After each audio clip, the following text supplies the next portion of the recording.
Celadon enhances and promotes good entrepreneurial prowess to its members and at the same time instill in them the values of the Filipino-Chinese culture. The organization ensures that it develops its members into well-rounded individuals with outstanding business acumen that we will witness in Chinoypreneur 2012. Hello, I'm Aldrin Chua, currently in second year BS Management Honors. I believe that the knowledge they impart upon us is very helpful. And also the event itself, where we apply whatever we learn, can be of much help to us as students also. As a member of this team includes my past experiences in handling businesses and also my involvement in social entrepreneurship. My name is Kyle Velasco and I'm currently a second year BSM Applied Mathematics major in Mathematical Finance. I joined Chinoypreneur because I think this was a good opportunity to further improve both of my management and financial skills. As a Celadon member, one of our core values is nation building. Nation building is basically to build wealth in future foundations and to help our country progress better. Hi, my name is Perry Ang. I'm from BS Management Engineering second year. I expect to learn many things that I cannot learn inside the classroom because this is a very rare opportunity for us to see what we can learn aside from the things that we learn inside the classroom.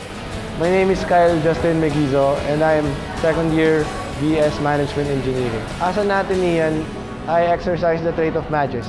Magis is doing more than what is expected of you, and I'm planning on bringing this to the competition. As a management student, I consider Chinoypreneur as a stepping stone to entrepreneurship. Instead of hindering to my studies, it's gonna boost my knowledge. My name is Iking Yusinko, studying BS Management, and I'm on my third year in the Ateneo. I believe that I am a good leader, and with my vast experience in handling different kinds of businesses, I believe that I have a hands-on experience on the topics that we will discuss in this competition. I believe that we have a diverse set of members who are good in different aspects of business and business planning, and because of that, I believe we have an advantage in winning and in competing in this competition and hopefully winning. Just established their college in 2006, PCC is very willing and ready to prove that they have what it takes to compete against the top universities in Manila with pride, with 5 of their most brightest minds. I'm Jenica May Sanchez, fourth-year student taking up BS Tourism Management. When the first time na nalaman ko na kasali ako dito, I was so overwhelmed. I have this subject entrepreneurship in tourism, so I can contribute all the learnings that I've learned in my industry, not only in hospitality, so I can share it to my team. Hello, I'm Academia Yurvaral. I'm a fourth-year student here at Philippine Cultural College. I'm taking up business administration here at major in Human Resource Development. I'm part of the team kasi I know kaya ko silang dalhin, lahat kami magtutulungan. And then kahit we're pioneer college, sure kami na kahit 5 kami, iba-iba kami, meron kaming mga strength na kaya namin i-push yung group namin to the top. Hi, my name is Kessler Haridan, fourth year BSBA Marketing Management student. So, yung mga values ng school, actually, first, madadala ko lang siguro yung tibay ng loob. Kasi yung courage, kasi first time namin sasali. Tapangan na lang natin. Kasi win or lose, panalo pa rin naman tayo. Hi, I'm Sinchi D, second year marketing student. Kahit second year student ka or first year, nasa skills mo naman yun. Kasi hindi naman lahat ng skills natututunan sa school. Meron yan sa experience mo, sa mga past experience mo. So, hindi siya hindrance for me. Hi, I'm Chani and Bright, leader of Team PCC. I know that our team have different personalities, but I know for sure that we have one thing in common, and that is to bring pride to the school, to glorify the school. Nung nagsama-sama kami in this competition, siyempre, unang-una natakot kami kasi nalaman niya namin mga big time din yung mga schools na kasali. Pero hinarap namin yun ng buong tapang, and as a team kami gagalaw. We're from Philippine Cultural College, and we're ready for Chinorpreneur Challenge. Go Team PCC, score hard! The Alliance of Filipino-Chinese Students, or AFIX, is the largest Filipino-Chinese organization that unites students from different universities across Manila by encouraging camaraderie among their members. With unnerving leadership skills and unyielding will, see how their members race their way to the finale. Hi, I am Mac Chua from Ateneo de Manila University, and I'm taking up a double degree in Management and Economics.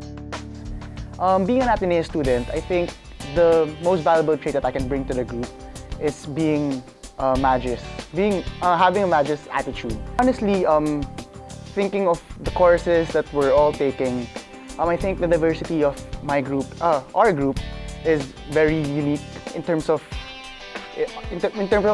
chemistry. Not only because we already know each other, but also because I think we have our own specialty. I'm Yvette Chan. I'm from Ateneo de Manila University, major in Management Engineering.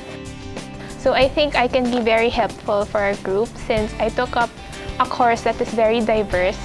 I think not only will we be able to learn more about the certain aspects of the businesses, we will also be able to apply this to our very own businesses in the future.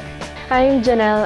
I'm 21 years old and I studied in Ateneo de Manila University, major in management.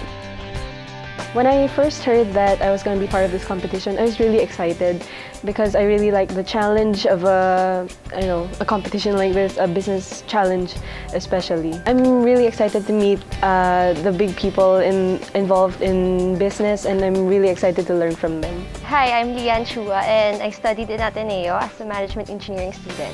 As a management engineering student, basically the courses teaches us to think strategically and also find ways to make things more optimal. One trait that we Ateneans value is passion. So here in this contest, what we can offer to this contest is that we have passion to excel. I'm Micaela Chua. I'm from UP Diliman and I'm majoring in BS Psychology. Well, basically in choosing a group kasi you really have to consider the chemistry and the dedication of the group. Well, as the leader, I make sure that we are well coordinated.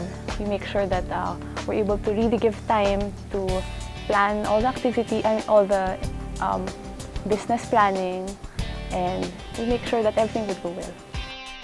AFICS. Go AFIX! Ready for Chinorpreneur, we're ready for you! As the front-runner of the Philippine Academe, the University of the Philippines CSA aims to promote the rich heritage and culture of the Filipino-Chinese community, mixing them with projects that enhance its members' proficiency in business and problem-solving. So let's see how they go against the odds in this year's Chinorpreneur Challenge. I'm Dayan D, 20 years old from UP Diliman, third year taking up BS Business Administration and Accountancy. This is a voluntary thing, tapos we're all friends na kasi. So alam na namin strengths and weaknesses of each other. Mas mabilis naming ma-execute yung mga gusto namin gawin. Once I decide to do something, I make sure it pushes through and I make sure na it goes smoothly. My name is Patrick Wong, 20 years old, from UP Diliman, BS Accounting.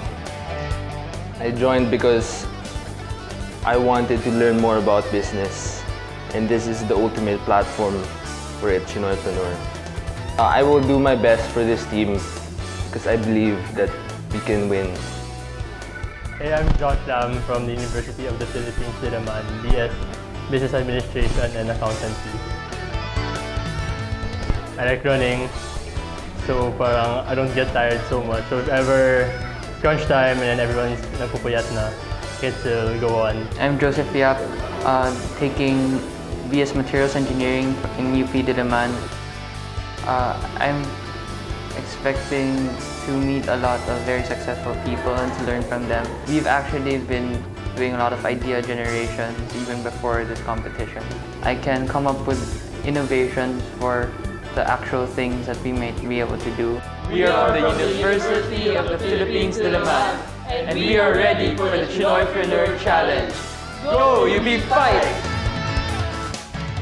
At ngayon nakilala na natin sila, abangan natin kung paano nila malalagpasan ang mga pagsubok na inihanda ng Chinoypreneur 2012.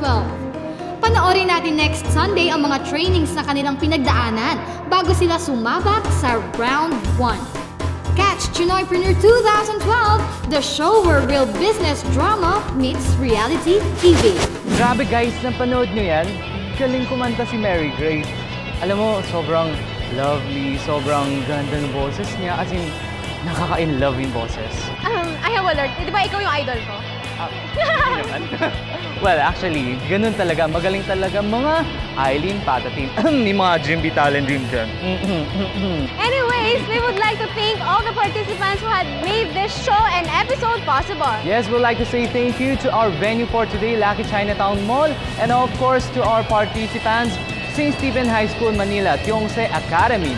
Maraming salamat. And also Philippine Academy of Sakya, Chiang Kai-shek College, Abigail Garza, and Wilson Gan. So guys, I'm sure bitin ang show natin for today, right?